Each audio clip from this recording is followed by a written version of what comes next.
It was a late afternoon in a small, quiet neighborhood, the kind of place where most people were too busy in their own lives to notice the world outside their doors. The sun was starting to dip low, casting long shadows on the cracked sidewalks. In a narrow alley just off the main street, a young boy named Elijah shuffled along slowly.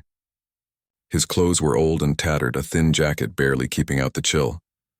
His shoes had holes in the soles and his hands were red from the cold. Elijah wasn't a boy who had a home or anyone waiting for him. He was alone in the world, living on the streets, surviving however he could. Elijah moved quietly, hoping not to attract attention. Most people saw him as invisible, just another shadow in the city. He had grown used to ignoring the harsh looks and whispered words that followed him wherever he went. Hunger gnawed at his stomach, but he had learned to ignore it. Hunger, after all, was just a part of life when you had no one. He had a small bag over his shoulder, holding a few belongings, some clothes, a small notebook, and a couple of bottles he had collected that day to trade for a few coins. He walked along the sidewalk, searching for bottles near the stores and cafes that were just closing for the evening. Elijah's eyes were sharp, trained to spot anything that could help him survive. That's when he saw a cluster of bikers near the corner, their motorcycles lined up like dark predators. They were loud, laughing and shouting over the roar of their engines. Elijah tried to step around them, thinking it would be best not to interfere with whatever they were doing, but luck was not on his side. One of the bikers, noticing the boy, leaned over and made a mocking gesture. Elijah froze. He had been harassed before, but something about this group felt different. They were bigger, stronger, and meaner. The leader of the group, a man with a thick beard and tattoos running up both arms, stepped closer. "Hey kid," he said, voice rough and sneering, "what are you doing here?" Elijah's heart pounded. He wanted to answer politely, maybe apologize, but no words came out. He just stared at the ground, hoping they would leave him alone. The bikers didn't leave. Instead, one of them shoved Elijah hard, sending him stumbling backward onto the pavement. Pain shot through his back, but he tried to stand up quickly. The bikers laughed. Their laughter was loud and cruel, echoing down the street. "What's the matter, boy?" one of them mocked. "You can't even stand up straight?" Another kicked at Elijah's bag, spilling the few bottles he had collected onto the ground. They crushed under the weight of the bikers' boots, and Elijah's heart sank as he looked at them. Those bottles were his only source of money for the day. Elijah scrambled to pick them up, but the bikers weren't done. They circled him like wolves, jeering and taunting. One of them grabbed a chain from his motorcycle, swinging it lightly as if testing it. The sight made Elijah freeze in terror. He knew he had no chance if they decided to hurt him for real. He wished someone would come by, anyone, just to scare them off. But the street was almost empty, and the people who were around crossed to the other side, pretending not to notice. A few moments passed, and Elijah's fear grew unbearable. The chain swung closer, and the man with the beard leaned in, his face twisted in a cruel smile. "You think you can just wander around here, boy? Nobody wants you." His words cut deeper than any blow could. Elijah's hands shook as he tried to shield himself, wishing he could disappear. Just as he was about to give up hope, a shadow appeared in the distance, moving quickly toward the group. At first, Elijah thought it might be another pedestrian, maybe someone who would glance at the bikers and keep walking. But there was something different about the way this person moved, steady, confident, and unafraid. As the figure got closer, Elijah realized he was big and strong, and there was a calm authority in his steps. The bikers noticed too and stopped laughing for a moment. The man walked straight toward them, his eyes fixed on the leader. He didn't yell or swing a fist. He just walked as if he had the right to be there and as if he knew they couldn't stop him. The leader scoffed, thinking it was funny. "What do you want, old man?" he sneered, trying to appear fearless. The newcomer didn't answer immediately. He looked at Elijah first, giving a reassuring nod. "Are you okay, kid?" he asked softly. Elijah nodded quickly, relief washing over him. He couldn't speak. Just seeing this man made him feel safe in a way he hadn't felt in months. Then the man turned to face the bikers fully. His voice was calm but firm, carrying a weight that made the air around them feel heavy. "Leave him alone," he said. The bikers laughed at first, thinking it was just a bluff. But something about the way he said it, the confidence in his posture, made them hesitate. The boy's heart pounded. He didn't know who this man was, but he could sense that the bikers were not going to continue their bullying the same way. The man stepped a little closer and the bikers shifted back unsure. The one with the chain swung it again, but this time he stopped mid-swing, almost instinctively sensing that the man meant business. Elijah could barely believe what he was seeing. The bikers, who had been so aggressive moments ago, were now unsure, almost afraid. He wanted to speak, to thank the man, but the words caught in his throat. His fear was slowly turning into awe. He had never imagined that someone would step in like this, someone who could stop the danger without raising a fist first. The leader of the bikers finally spoke, trying to regain control. "Who are you supposed to be? You think you can tell us what to do?" His voice was still harsh, but there was a tremor of uncertainty in it now. The man didn't answer with anger. He just stood firm, looking at them with calm intensity. His presence alone seemed to push back the darkness, the aggression, the cruelty. It was as if he was saying without words that he would protect Elijah no matter what. The bikers exchanged glances, their laughter fading. They muttered among themselves, unsure of what to do next. The man gave Elijah a small nod, signaling him to step back slowly. Elijah obeyed, moving a few steps behind the man, feeling safer than he had in a long time. The bikers hesitated, clearly conflicted between continuing their bullying or backing off. Finally, after a tense moment that felt like an eternity, the leader spat on the ground and said something under his breath. The bikers turned around, muttering angrily, and rode off on their motorcycles, leaving Elijah and the man standing in the street. Elijah's legs felt weak and he sank to the ground, breathing heavily. The man knelt beside him, putting a hand gently on his shoulder. "You're safe now," he said simply. Elijah looked up, tears welling in his eyes. He had never felt this kind of kindness from anyone in his life. The man smiled faintly, not boastful, just calm and reassuring. "Let's get you somewhere safe," he added. Elijah nodded, too stunned to speak. As they walked away from the corner, Elijah couldn't help but glance back at the empty street where the bikers had been. The fear was still there, lingering in the pit of his stomach, but it was mixed now with something new, hope. For the first time in a long time, he felt that maybe, just maybe, someone cared enough to protect him. And as they disappeared down the alley toward a safer area, Elijah realized that his life might be about to change in ways he could never have imagined. After the bikers had left, Elijah felt a strange mix of relief and disbelief. He could still feel the sting from the shove and the fear that had gripped him only moments before, but it was fading slowly. The man walking beside him radiated calm and confidence. Elijah had never met anyone like him. Every step he took seemed measured, strong, and reassuring. The boy couldn't help but steal glances at him, wondering who he was and why he had come to his rescue. "You're safe now," the man said again, as if reading Elijah's thoughts. His voice was steady, without any hint of anger or arrogance. It carried an authority that made Elijah trust him instantly. "I'm not going to let anyone hurt you." Elijah nodded, his lips trembling. He had wanted safety for so long, but he never thought it was possible.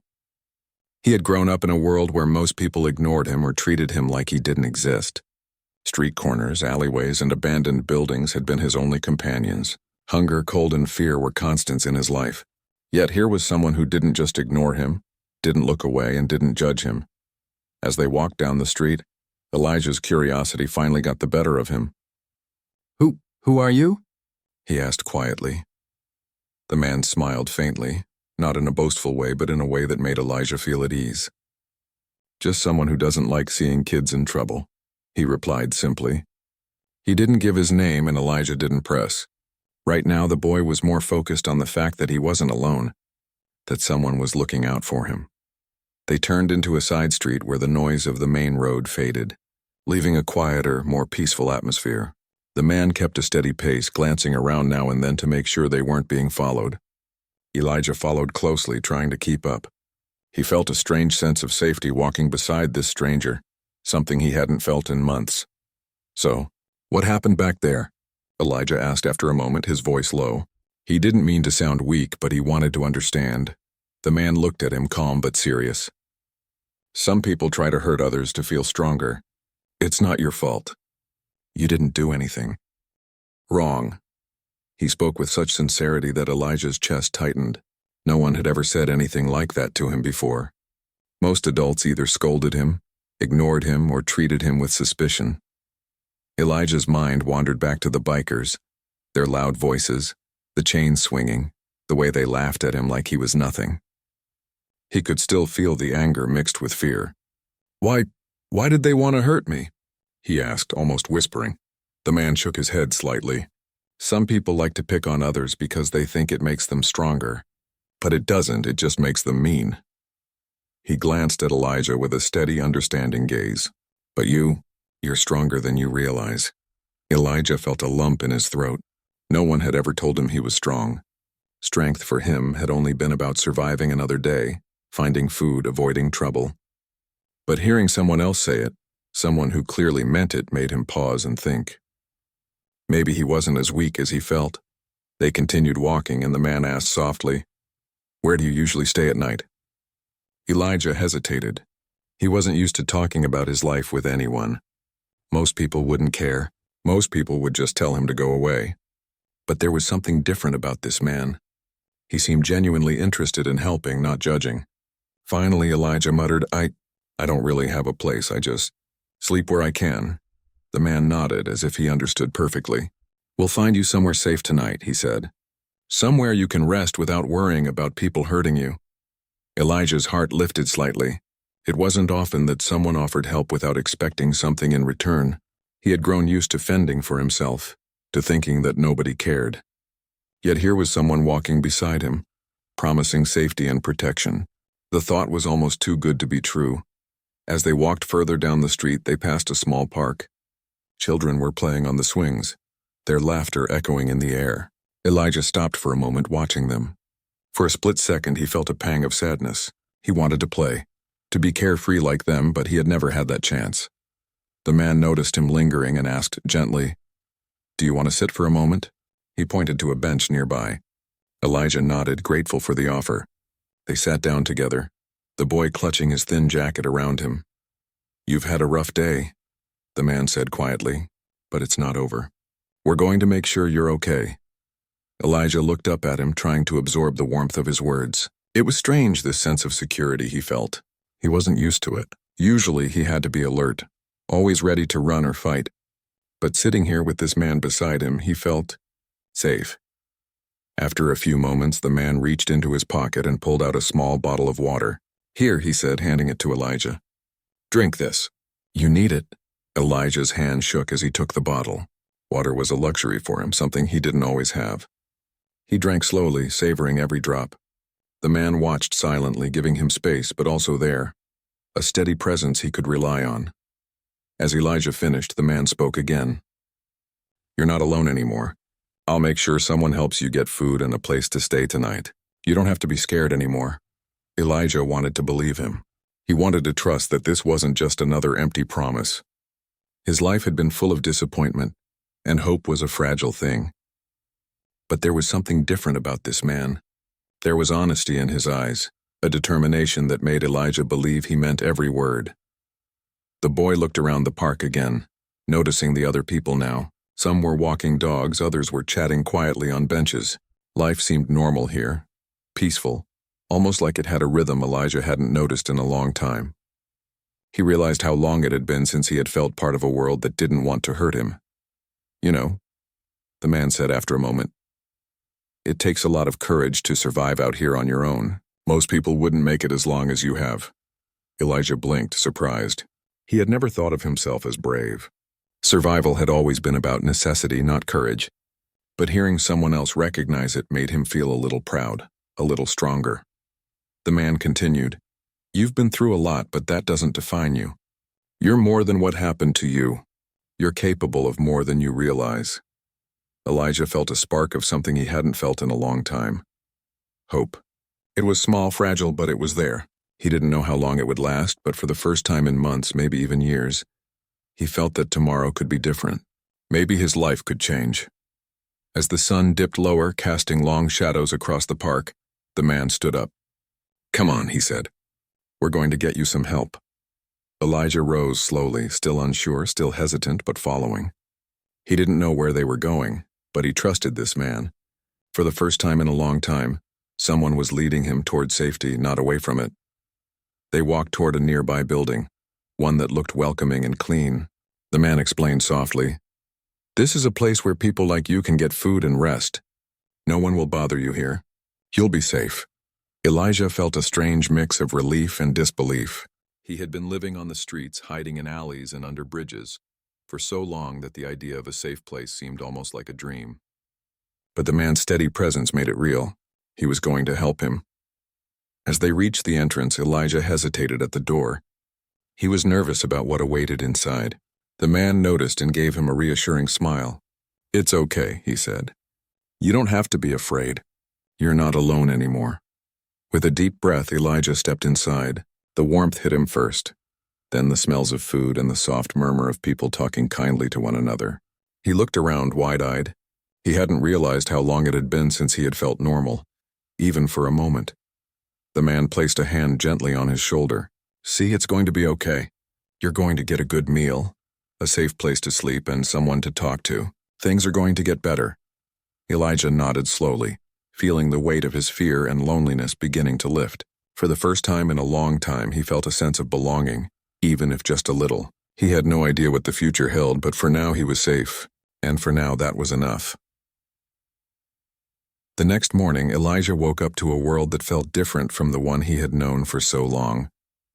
The warmth of the room and the quiet hum of people around him felt almost foreign. For the first time in months, maybe even years, he hadn't woken up on a cold sidewalk or in a damp alley. He was in a bed soft and clean with blankets that smelled fresh. Sunlight streamed gently through the window, touching the walls of the small room. It was a simple space, but to Elijah it felt like a palace. As he sat up, rubbing the sleep from his eyes, the man who had rescued him yesterday was already there. He was leaning against the doorframe, calm and patient, watching him with a steady expression. Elijah felt a mix of awe and gratitude. He didn't know this man's name, but it didn't matter. What mattered was that he had come when no one else would, and he had stayed until Elijah was safe. "Good morning," the man said quietly. "Sleep okay?" Elijah nodded slowly. I didn't know it could feel like this," he admitted. "Sleeping in a real bed," the man smiled faintly. "Most people take it for granted. But you've been through a lot. You deserve this comfort." Elijah felt a lump in his throat. He had never been told he deserved anything. Growing up on the streets had taught him that he was invisible, that nobody cared, and that survival was the only goal. But here was someone treating him like he mattered, like he had value. After a few minutes, the man motioned for Elijah to follow him. "Come on," he said. "It's time to get some food. You need energy for today." Elijah's stomach rumbled, reminding him how long it had been since he had a proper meal. He followed silently, trying to keep up as they walked down the hallway toward a small dining area. The room smelled of warm bread and cooked vegetables. Volunteers moved quietly, offering plates of food to people who were just like Elijah. Some of them smiled at him as he walked by, and for the first time in a long while he returned a small, shy smile. They sat at a table, and the man placed a plate of food in front of him. "Eat," he said simply. "Take your time." Elijah stared at the food for a moment, overwhelmed. It wasn't just that it was edible. It was that he didn't have to steal it, beg for it, or trade bottles for it. It was offered freely without strings attached. He picked up a fork, hands trembling slightly, and began to eat. The taste of warm bread, vegetables, and eggs was almost shocking to him. He had forgotten what real food could taste like. Each bite filled not just his stomach, but a part of him that had been empty for a long time. The man watched him quietly, waiting until Elijah had eaten enough to feel full. "How long have you been on the streets?" he asked gently once the boy had taken a breath. Elijah swallowed hard. It was difficult to talk about. "Almost 3 years, he admitted finally. Since my parents," he trailed off, his throat tightening. The man nodded without pressing further. He understood that some wounds were too deep to talk about immediately. 3 years is a long time," he said softly. "You've been through a lot on your own." Elijah looked down at his plate, suddenly self-conscious. I didn't know where to go. No one wanted me. I thought I'd just keep surviving." The man placed a reassuring hand on his shoulder. "Surviving isn't just about food or shelter. You've survived emotionally too. You've kept yourself alive despite everything. That takes courage. Most people wouldn't make it." Elijah felt tears prick his eyes. No one had ever said anything like that to him. He had spent years believing he was weak, invisible, and unworthy. But hearing someone acknowledge his strength made him feel human again. After breakfast, the man led Elijah to a small office in the back of the building. "We need to make a plan," he explained. "You can't stay here forever, but there are people who can help you get back on your feet." Elijah nodded, listening intently. He didn't know what getting back on your feet really meant, but he trusted this man. He trusted him more than anyone he had ever met. The man picked up the phone and made a few calls, speaking calmly and clearly. Elijah watched as he arranged for someone to bring clean clothes, a place to shower, and a small supply of necessities. Within an hour, a volunteer arrived with a bag of clothing, toiletries, and even a backpack for Elijah to keep his few belongings. The boy felt almost overwhelmed by the kindness. "Here," the man said, handing him the backpack. "This is for you. Keep your things safe. And remember, you're not alone anymore. You have people who care about you." Elijah took the bag carefully as if it were fragile. It was strange to be given something freely, without strings, without having to prove anything. The feeling was foreign, but it was comforting. Later, the man took Elijah outside to walk around the neighborhood. "It's important to see the world in a different way sometimes," he said. "The streets can be harsh, but there's also good out there. You just have to find it." Elijah followed quietly, taking in the sights. People were walking dogs, chatting with neighbors, or heading to work. There were cafes with warm smells drifting out, children playing in yards, and old trees lining the streets. It was a world Elijah hadn't really noticed in years, a world that wasn't about surviving, but about living. As they walked, Elijah felt a mix of emotions: relief, curiosity, and even a little hope. He realized how long it had been since he had felt normal, even for a moment. For months he had been on high alert, always ready for danger. Now with this man by his side, he could finally let his guard down. After a while, they reached a small community center, bustling with activity. Volunteers were setting up tables for a free meal later in the day, and children were playing games under the watchful eyes of adults. The man guided Elijah inside, introducing him to a few of the volunteers. Everyone greeted him warmly, asking his name and offering smiles. Elijah was shy at first, but the warmth of their welcome slowly eased his nerves. "This is where you'll start," the man explained. "You can eat, sleep, and even go to school here if you want. We'll help you find your way." Elijah nodded quietly. He had never imagined a place like this existed. A place where he didn't have to hide. A place where he could feel safe and even learn again. The thought filled him with a strange sense of excitement, mixed with disbelief. As the day went on, Elijah began to explore the center. He met other kids who had been in situations like his, some of them homeless, some of them struggling with family issues. They shared stories, laughter, and even a few tears. Elijah realized he wasn't alone in the world. Others had faced hardships too, and they had found a way to survive and even find hope. Throughout the day, the man stayed close, offering guidance and reassurance. He didn't hover, but his presence was steady, a constant reminder that Elijah was safe. He answered questions, explained how the center worked, and even told a few stories of his own life to make the boy feel more comfortable. By evening, Elijah felt exhausted but happy. He had eaten well, washed up, and even gotten a small bag of new clothes. He had learned that life could be kind sometimes, that people could be good, and that help was possible when you least expected it. As they sat down for dinner, Elijah looked at the man beside him. "Thank you," he said softly, "for everything. I don't know what I would have done without you." The man smiled gently. "You don't have to thank me. Just keep believing in yourself. That's what matters most. And remember, this is only the beginning. Things can get better from here." Elijah nodded, feeling a warmth in his chest that had nothing to do with food. For the first time in years, he felt that maybe his life wasn't just about surviving anymore. Maybe it was about living, learning, and even finding happiness. As the evening settled in, Elijah looked around at the center, the volunteers, and the other children. He felt a sense of belonging, something he had never known before. And though he didn't know what the future held, he trusted the man beside him, the man who had changed everything in just a single day. For the first time, Elijah allowed himself to hope. The next morning, Elijah woke up feeling lighter than he had in months. The sunlight poured gently through the small window, painting the walls of his room with a soft glow. For the first time in a long while, he didn't feel that constant edge of fear. He stretched slowly, feeling the warmth of the blankets around him and the steady presence of the man who had rescued him. The man was already awake, sitting at the edge of the bed, watching Elijah with calm eyes. "Good morning," the man said quietly. "Sleep well?" Elijah nodded, still trying to absorb the strange feeling of safety. I did," he replied softly. "I didn't know it could feel like this." "Normal?" The man smiled, a simple, reassuring expression. "You deserve this. You've been through a lot, and now it's time to start feeling safe again." After a few moments, they got up and moved to the small kitchen area, where breakfast was already being prepared. The smell of fresh bread, eggs, and fruit filled the air. Elijah's stomach rumbled.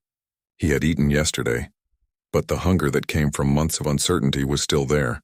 He didn't feel embarrassed to be hungry here. For the first time, he felt like it was okay to take care of himself. As Elijah ate, the man explained what the day would look like. "We're going to help you get back on your feet," he said. "First, we'll make sure you have some basic things you need: clothes, a place to wash, and food. Then we'll start thinking about school and learning. And eventually, we'll help you find a more permanent place to stay." Elijah listened quietly, absorbing every word. He had never imagined that someone would care enough to plan like this for him. His life had always been about survival, about getting through the next hour without trouble. Now, someone was helping him plan for the future. After breakfast, the man guided Elijah to a small office in the back of the center. Volunteers were busy on the phones and computers, arranging schedules and coordinating resources. The man spoke with one of them briefly, and soon a volunteer arrived with a set of clean clothes and a bag of toiletries. Elijah felt almost overwhelmed. Every item he received was a reminder that people cared about him, that he mattered. "Here," the man said, handing him the backpack with his new belongings. "Keep your things safe. And remember, you're not alone anymore. There are people here to help you every step of the way."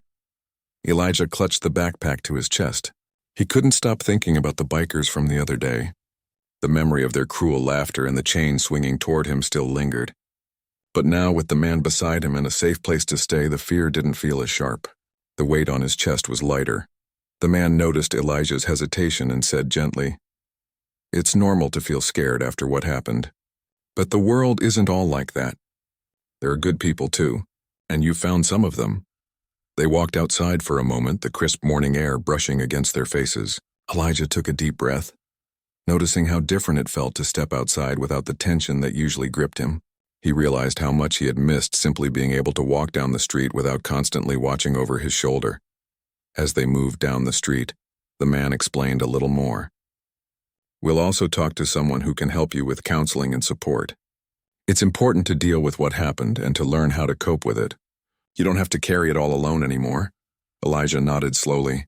He had never spoken to anyone about his fears and his life on the streets. Sharing it felt strange, almost uncomfortable, but the man's calm presence made him feel safe enough to consider it.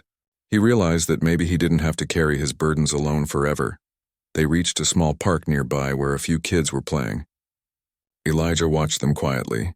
Some were laughing, some were running around, and others were sitting quietly with adults reading or drawing. It was a normal scene, something he hadn't seen in years.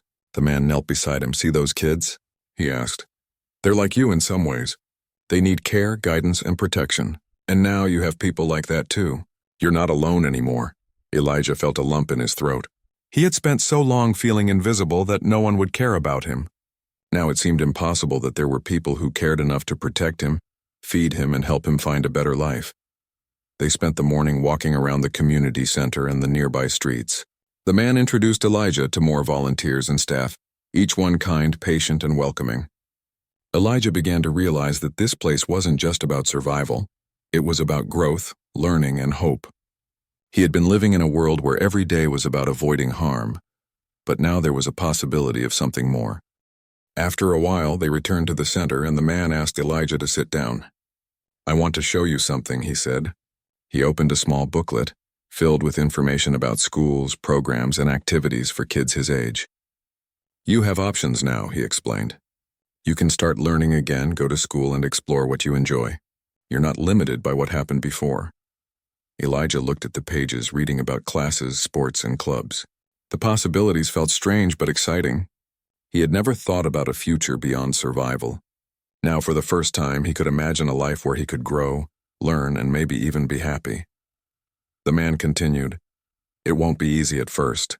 You'll face challenges, and there will be days when it's hard, but you're stronger than you know. And you have people who will support you every step of the way. Elijah nodded, feeling a sense of determination growing inside him. For the first time, he felt like he could take control of his life, even if just a little. The fear that had dominated him for years didn't disappear, but it became something he could face rather than something that controlled him. As the day went on, the man helped Elijah with practical things, registering him for school, arranging counseling sessions, and ensuring he had access to meals and shelter.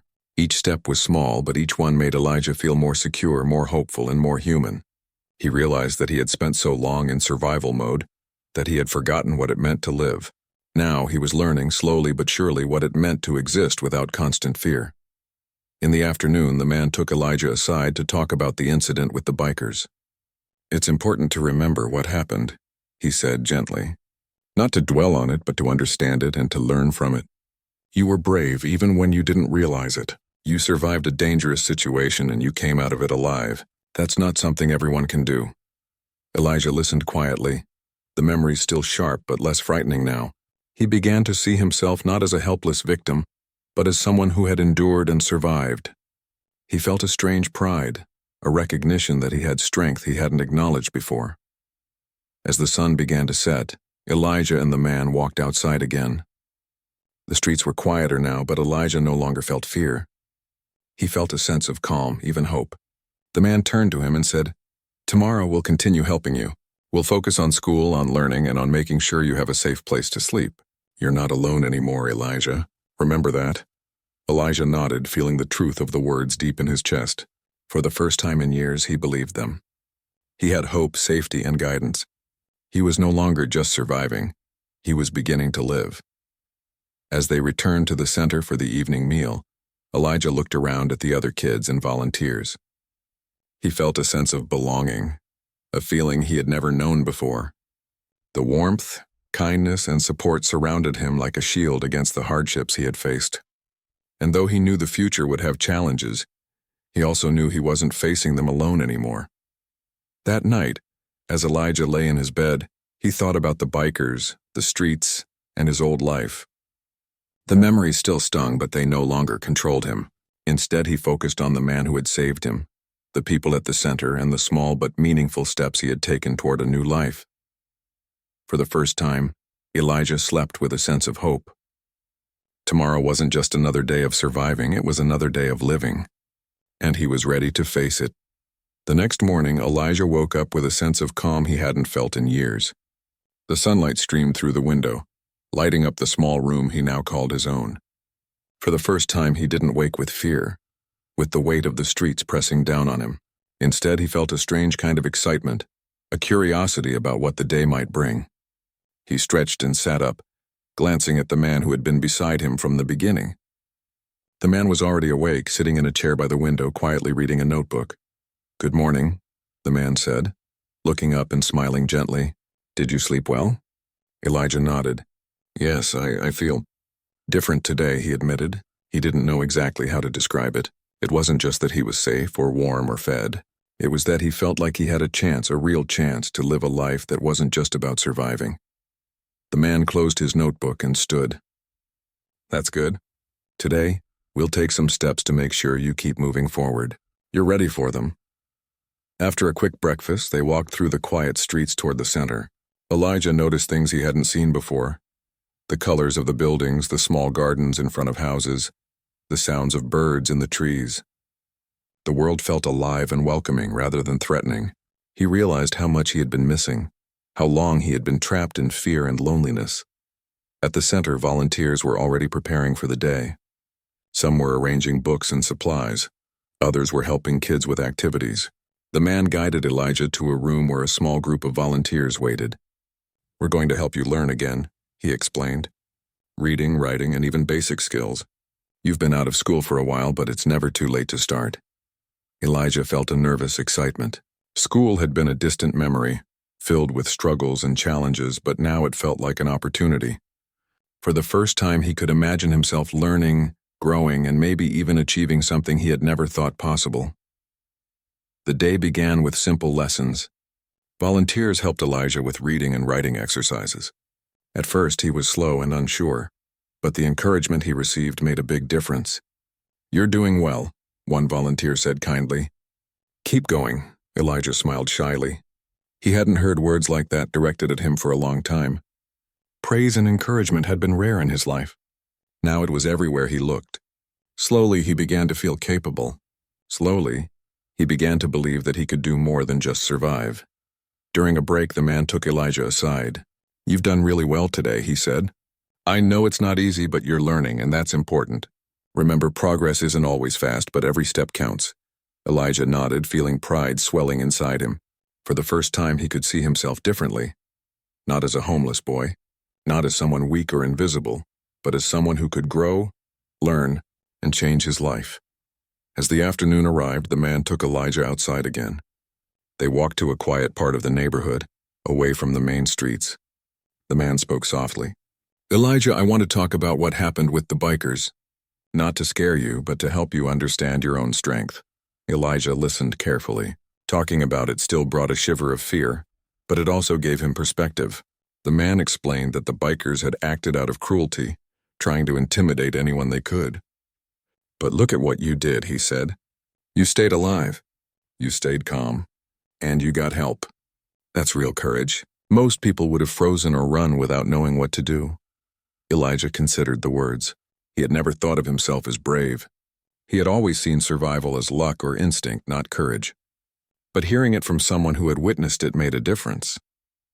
He began to realize that strength wasn't always about fighting back. It was also about enduring, asking for help, and moving forward despite fear. As the sun dipped lower in the sky, they returned to the center. Elijah felt tired but fulfilled. The sense of hope that had begun to grow in him was now stronger, more tangible. He had taken steps toward a future he hadn't imagined possible. He had found safety, kindness, and guidance. He had begun to learn, to grow, and to see himself differently. That evening, the man and Elijah sat quietly in the center's common room. Other children were playing nearby, laughing and talking with volunteers. Elijah watched them, feeling a sense of connection he had never known. He realized that he wasn't alone in his struggles. Others had faced difficulties too, and they were finding ways to overcome them. The man leaned closer. "Elijah, tomorrow we'll continue with school and skills training. You'll meet more kids and volunteers who will support you, and eventually we'll find a longer-term place for you to stay, where you can feel safe and secure." Elijah nodded. He was starting to believe it, that his life could be different, better, and brighter. For so long he had only known hardship and fear. Now he had hope and a sense of purpose. As night approached, Elijah lay in bed thinking about the journey he had begun. He remembered the fear, the hunger, the cold nights on the streets. He remembered the bikers, the danger, and the uncertainty. But now those memories were tempered by gratitude and hope. He thought about the man who had rescued him, the volunteers who had welcomed him, and the people who were helping him step into a new life. Elijah realized that his life had changed, not just because he found safety, but because he had been given the chance to see himself differently. He had been treated with respect, kindness, and patience, things he had almost forgotten existed. He felt a deep sense of determination. He would not waste this opportunity. He would learn, grow, and make the most of this second chance. In the days that followed, Elijah continued to learn and explore the possibilities around him. He attended classes, practiced reading and writing, and began to feel confident in his abilities. He joined small activities with other children, learning teamwork, sharing, and communication. Every step was small, but each one mattered. He was slowly building a new life, brick by brick.